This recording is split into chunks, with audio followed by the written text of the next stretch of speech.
All right, the second part I'd like to share with you here is how to use inspiration as a summative assessment tool, and I'll demonstrate here using a science activity that I created for a class, if I can find it.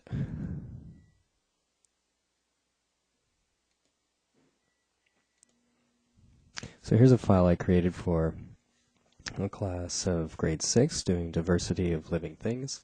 This is a science topic, and so you'll see here that I've created at least the beginnings of a tree diagram, classification tree, and I've given the prompts here along the side for how they're going to classify their animals.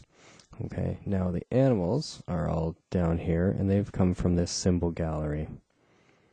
Okay, so the symbol gallery is actually fairly extensive. You can see that if you click this basic button, you'll see where all of the different categories are. And so I mostly use this animals section. And so there are a great many different types of little photos in the library here. Okay, so I've already added these. Down to the bottom.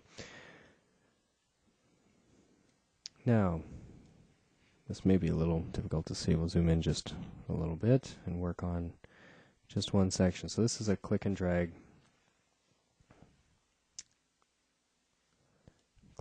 activity. So let's take animals with a skeleton that also have scales and lives on the water or lives in land. Let's take a look down here and see what our animals are. Alright, so here's an animal that has a skeleton, also has scales and lives in the water. And this is an animal that has scales and lives on land. Those fit those conditions. Now let's take a little bit longer look here. Alright, how about animals with a skeleton that have feathers? We'll see what we have here to select from. Alright, now I've got two animals that have skeleton and have feathers. We call those birds. And I need to differentiate those.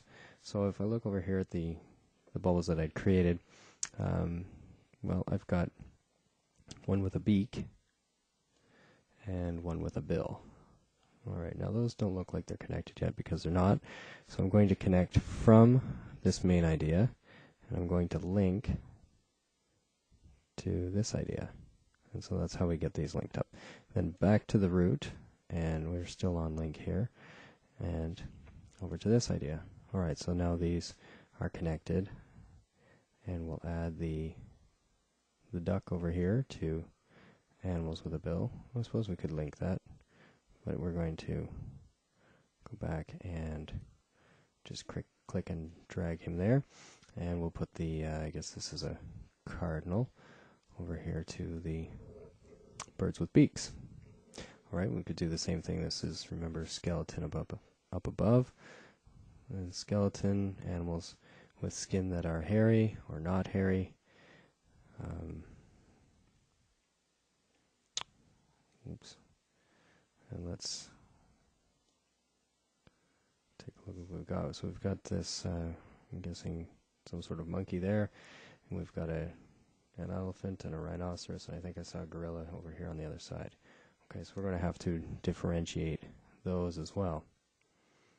So here are my other descriptors, and so I would add these in the same way as we have.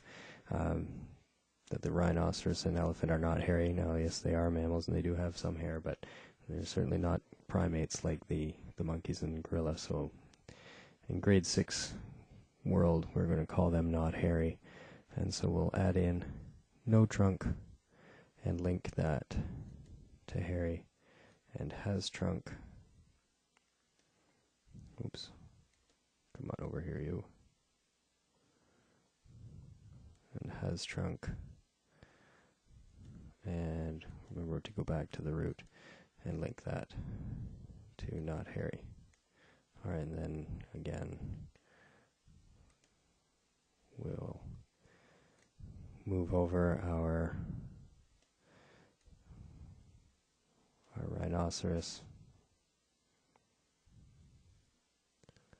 Our rhinoceros to no trunk, and our elephant to has trunk. Okay, and so then we continue the differentiation through the rest of this. I'm not going to try to tell you how to teach grade 6. I'm just trying to show you how to use inspiration. So this is another file that it takes a little while to create, but it certainly is good scaffolding for students that need it in this sort of classification tree. And I actually created 3 versions of this file. So this is the medium, I guess, difficulty version of the file. There was an easier version that had all of these bubbles at the side where, everything was already expanded all the way out. And so the students just had to match the animals on their attributes. And then the hardest version had all of the bubbles at the side, and students had to start basically from scratch and arrange everything.